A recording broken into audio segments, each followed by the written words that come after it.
hari akazi usanga gakorwa n'abantu bafite igishoro gito mu kwanga kwicara no kwicwa n'inzara, ariko bamwe kwibuka ubuzunguzayi bwo mu muhanda kenshi na kenshi biragorana.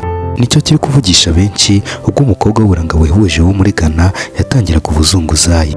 Uyu mukobwa utatangajwe amazina, amakuru avuga ko yafotowe mu mujyi wa Accra ariko uzunguzayi yikoreye akabasi karimo imbuto.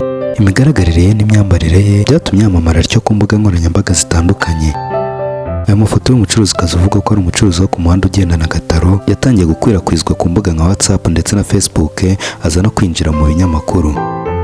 Nk'uko tubikesha ikinyamakuru Atinka News, uyu mukobwa agaragara mu ikanzu y'umutuku, yambaye amaherena ku matwi yombi, akifata nk'umunyamideli. Hari ababanje gukeka ko yaba ari amafoto yafashe mu buryo bundi bwari bugamijwe aterekana ko ari umuzunguzayi, nyamara ni we.